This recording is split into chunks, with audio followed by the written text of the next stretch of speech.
Hi friends, எல்லோரும் எப்படி இருக்கீங்க? இன்றைக்கி வந்து நம்ம ஆரி கிளாஸ் பார்க்கலாம். நம்ம வந்து இதுக்கு வந்து 4 கிளாஸ் பார்த்துருக்கோம். 4வது கிளாஸ் வந்து நான் உங்களுக்கு செயின் ஸ்டிச் எப்படி போடுறதுன்னு வந்து கிளாஸ் போட்டிருக்கேன். எல்லோரும் எப்படி நீங்கள் வந்து வீட்டில் வந்து எப்படி ப்ராக்டிஸ் பண்ணியிருக்கீங்க அப்படின்னு சொல்லிட்டு எனக்கு ஒரு வீடியோ ஒன்று அனுப்பிச்சி விடுங்க. எனக்கு வந்து கொஞ்சம் சாட்டிஸ்ஃபேக்ஷனாக இருக்கும். எத்தனை பேர் நீங்கள் என்னோடய கிளாஸை பார்த்து கற்றுக்குறீங்க அப்படின்னு சொல்லிட்டு தெரிஞ்சுக்கிறதுக்காக. அடுத்தது நம்ம வந்து 5th கிளாஸ் என்ன பார்க்க போனால் வேர் ஸ்டிச்சுன்னு சொல்லிட்டு நம்ம அழகாக வரும்ல, அந்த ஸ்டிச்சு நம்ம எப்படி வந்து பண்ணுறது அப்படின்னு சொல்லிட்டு பார்க்க போகிறோம். ரெண்டாவது பாக்ஸ் ஸ்டிச்சில் வந்து பாக்ஸ் வந்து கரெக்டாக வந்து எப்படி மேனேஜ் பண்ணுறது அப்படின்னு சொல்லிட்டு பாக்ஸ் ஸ்டிச்சும் பார்க்க போகிறோம். வாங்க நம்ம கிளாஸுக்குள்ளே போகலாம்.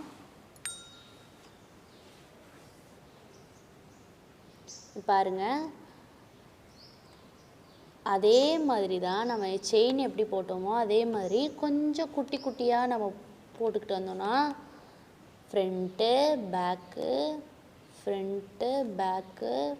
சொல்லிக்கிட்டே நம்ம போட்டோன்னா நமக்கு ஈஸியாக ப்ராக்டிஸ் ஆயிரும். ஸ்டார்டிங்கில் கொஞ்சம் கஷ்டமாக இருக்கும். இந்த பெண்டிங் கிட்ட நம்ம போகையில் கொஞ்சம் கேர்ஃபுல்லாக இப்படி திருப்பி போட்டோன்னா நம்மளுக்கு கரெக்டாக வந்துடும், பெண்டுக்கிட்ட மட்டும். அப்புறம் மிச்ச இடத்துல வந்து நம்ம எப்பவும் போல் ஃப்ரண்ட்டு பேக்குன்னு சொல்லிட்டு நம்மளோட இதை பொறுத்தது, நம்ம எந்த டைரெக்ஷனில் உட்காந்துருக்கோமோ அந்த டைரெக்ஷனுக்கு ஏற்ற மாதிரி நம்ம இதை திருப்பி வச்சு நமக்கு ஏற்ற மாதிரி நம்ம வச்சுக்கணும். சரிங்களா? அப்படி வச்சுக்கிட்டோன்னா நம்ம எப்போவுமே போடுறதுக்கு ஈஸியாக வந்துடும். இது ஒன்றும் பெரிய கஷ்டமான வேலைலாம் இல்லை, ஈஸியாக கற்றுக்கலாம். இந்த பெண்டிங் கிட்ட மட்டும் நம்ம கொஞ்சம் திருப்பி போட்டுக்கணும், அவ்வளோதான். திருப்பி பெண்ட் பண்ணிக்கிட்டோன்னா அவ்வளோதான், நமக்கு வந்து அந்த வளைவு நல்லா வந்துடும். நம்ம அலைன்றது நமக்கு வளைவாக வர்றது தான் அலை. சரிங்களா? அலைன்றது நமக்கு வளைவாக வரும். அப்படின்ன போது நமக்கு வந்து அந்த வளைவு கிட்ட வரும்போது மட்டும் நம்ம வந்து என்னோடய ஹேண்டை பார்த்தீங்கன்னா தெரியும் உங்களுக்கு, என்னோடய கையை பாருங்கள். அந்த வளைவு கிட்ட வரும்போது மட்டும் நான் கையை திருப்புவேன். போட்டுக்கிட்டே வரேன்னா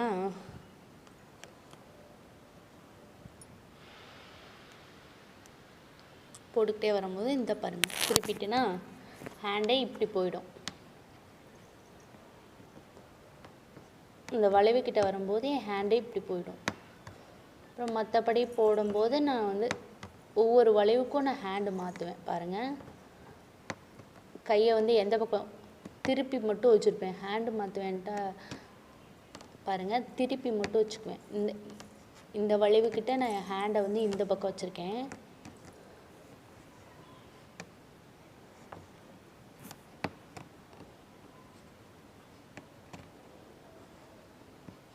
இங்கே வந்தோடனே மறுபடியும் இந்த டைரெக்ஷனுக்கு போயிட்டேன். பாருங்கள்,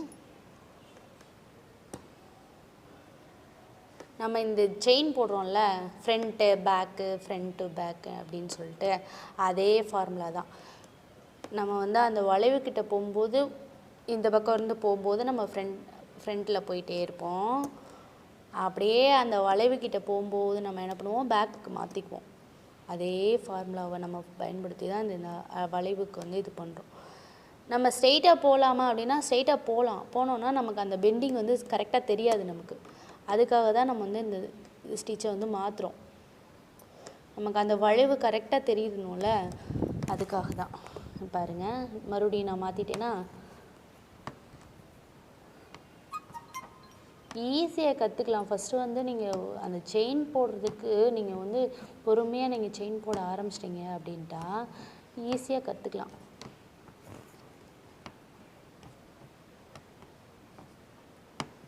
பாருங்கள், மறுபடியும் மாற்றிட்டேன்னா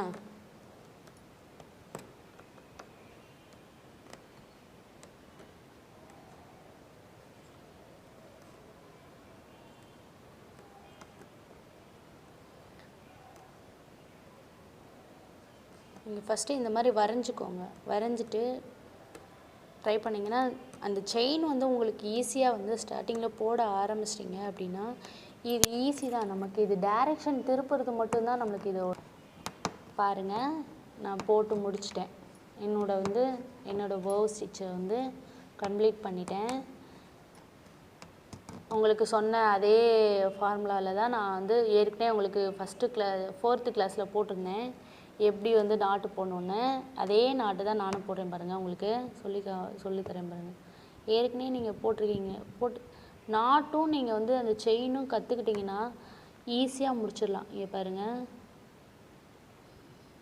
ஃபஸ்ட்டு உங்களால் முடியாத பட்சத்துக்கு ஃபஸ்ட்டு என்ன பண்ணுங்கன்னா, இந்த மாதிரி வந்து பெருசாக இழுத்து விட்டுட்டு இந்த உள்ளே இருக்கிறத வந்து இப்போ எடுத்துகிட்டு இந்த கையை வச்சு இந்த சென்டரில் கூட இந்த மாதிரி விட்டு இந்த நூலை பிடிச்சிட்டு இந்த நீடியில் வந்து நான் எங்கே இழுத்துருக்கேன் பாருங்கள். இப்படி வச்சுட்டு நீங்கள் கீழே வந்து அந்த த்ரெட்டை இழுத்துட்டிங்கன்னா இந்த மாதிரி போயிடும். உங்களுக்கு கொஞ்சம் ப்ராக்டிஸ் ஆகந்தொட்டிக்கு வந்து இந்த மாதிரி பண்ணிக்கலாம். நீங்கள் இப்படி பண்ணிட்டீங்கன்னா இங்கே நாட்டு விழுந்துருச்சு பாருங்கள். நாட்டு விழுந்துருச்சு. சிலருக்கு வந்து அந்த மாதிரி நாட்டு வந்து போடுறதுக்கு ரொம்ப சிரமமாக இருக்கிறதுக்காக நான் அந்த டிப் மாதிரி சொல்லி தந்துருக்கேன். போக போக அப்புறம் உங்களுக்கு ஆட்டோமேட்டிக்காக வந்துடும். பாருங்கள், என்னோடய வோவ் ஸ்டிச்சை பாருங்கள்.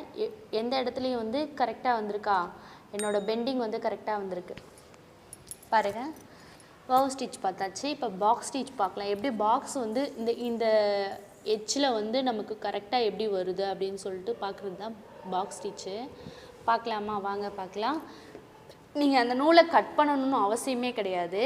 கீழேருந்து நம்ம நேராக இங்கே கொண்டு வந்துடலாம். ஏன்னா நம்ம அங்கே நாட் போட்டோம், நம்ம என்ன இழுத்தாலும் வராது. அதனால் கீழேருந்து அப்படியே வந்து அதே ஃபார்முலா தான் நம்ம பாட்டுக்கு நம்ம அந்த பக்கம் வந்து இப்படியே போட்டுக்கிட்டே வர வேண்டியதான். எப்பவும் போல் நம்ம போட்டுக்கிட்டு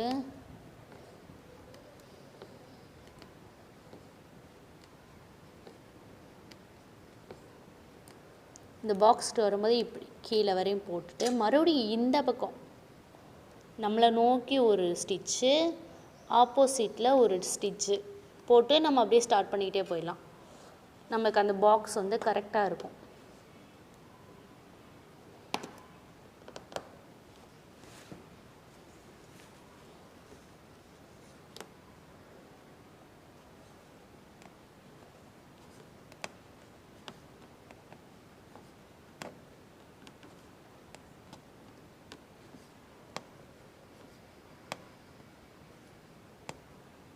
பாருங்கள், இந்த பக்கம் நம்ம ஸ்ட்ரெயிட்டாக போட்டோமா, போட்டுட்டு அப்படியே ஆப்போசிட்டில் நமக்கு பாக்ஸ் கரெக்டாக வந்துடும்.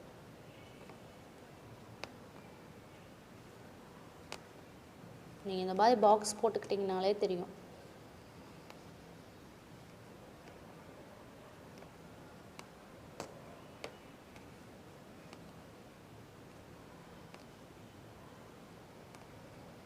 மேலே ஏற்றி போட்டுட்டேன். போட்டு இந்த பக்கம் ஒரு ஸ்டிச்சு, அப்படியே இந்த பக்கம் ஒன்று.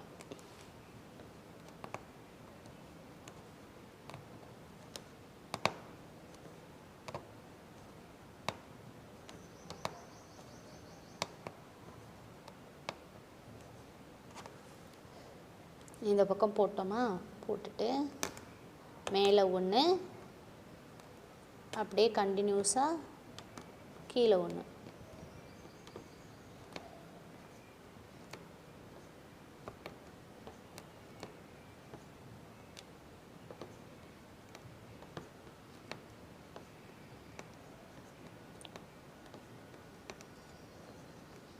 அதே செயின் தான். இங்கே பாருங்கள், கீழே போட்டுட்டேன்.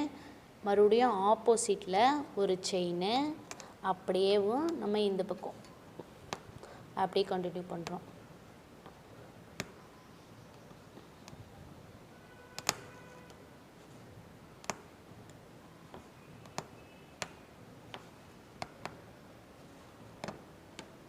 பிகினர்ஸ்க்கு வந்து கொஞ்சம் கஷ்டமாக இருக்க மாதிரி தெரியும். அந்த செயின் வந்து கொஞ்சம் கரெக்டாக போட்டிங்கன்னா தெரியும். அப்படியே இப்படி கொண்டு வந்து இந்த பக்கம் வந்து போட்டுரும்.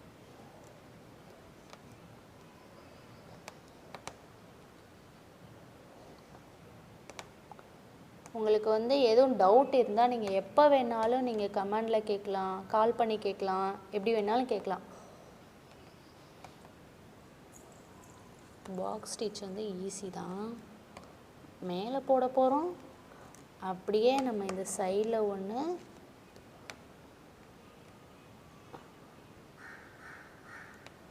ஸ்டைலில் ஒரு செயின் போடுறோம். அப்படியே அந்த செயினை இந்த பக்கம் எடுத்துகிட்டு போகிறோம். எனக்கு பாக்ஸ் வந்து கரெக்டாக வந்திருக்கான்னு பாருங்கள். கரெக்டாக வந்திருக்கு. இந்த மாதிரி நீங்கள் போட்டிங்கன்னா பாக்ஸ் வந்து கரெக்டாக இருக்கும். நீங்கள் ஃபஸ்ட்டு செயின் வந்து இவ்வளோ சின்னதாக போகணுன்னு அவசியம் இல்லை. நீங்கள் பெருசாக முதல் ட்ரை பண்ணுங்கள்.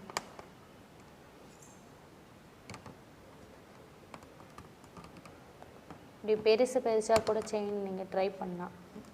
பெருசாக ட்ரை பண்ணிவிட்டு அதுக்கப்புறமா நீங்கள் குட்டியாக ஃபஸ்ட்டு செயின் போடுறதுக்கு நல்லா வந்து ட்ரை பண்ணி நல்லா செயினை வந்து போட்டிங்கன்னா அப்புறம் ஆட்டோமேட்டிக்காக வந்து நீங்கள் செயின் நல்லா போட ஆரம்பிச்சிட்டிங்கன்னா உங்களுக்கு ப்ராக்டிஸ் பயங்கரமாக வந்துடும்.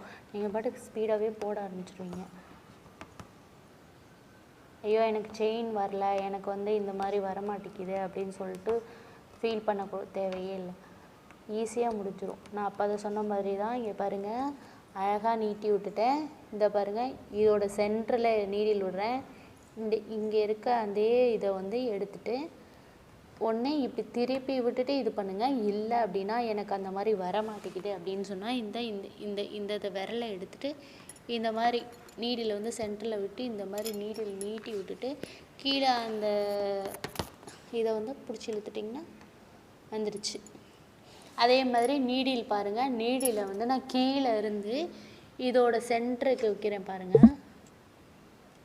ஏற்கனவே நான் சொல்லி கொடுத்தது தான், இருந்தாலும் நான் உங்களுக்கு வந்து அந்த இது தெரியாமல் இருக்கிறதுக்காக நான் சொல்லிக்கிட்டே இருக்கேன். இங்கே பாருங்கள், அந்த முனையில் வந்து வச்சு அப்படியே உள்ளே இழுத்துறேன். உள்ளே இழுத்தா அதோட இது வந்து உள்ளே போயிடுது. உள்ளே போயிட்டா நமக்கு வந்து அதோட இது தூக்கிட்டு இருக்க மாதிரி தெரியாது, நீட்டாக வந்துடும். பாருங்கள், என்னோடய பாக்ஸ் ஸ்டிச் வந்து அந்த பாக்ஸ் வந்து கரெக்டாக லெவலாக இருக்கா, அந்த எண்டிங்கில் பாருங்கள் கரெக்டாக இருக்கும். கரெக்டாக இருக்கா? இன்றைக்கி கிளாஸ் வந்து ஓவர். கிளாஸ் எடுக்கிறது உங்களுக்கு பிடிச்சிருந்தா லைக் பண்ணுங்கள், ஷேர் பண்ணுங்கள், கமெண்ட் பண்ணுங்கள். உங்களுக்கு என்ன டவுட் இருந்தாலும் எந்த டைம்னாலும் நீங்கள் கமெண்ட் பண்ணுங்கள். மறக்காமல் சப்ஸ்கிரைப் பண்ணுங்கள், பெல் ஐக்கானை கிளிக் பண்ணுங்கள். பாய்.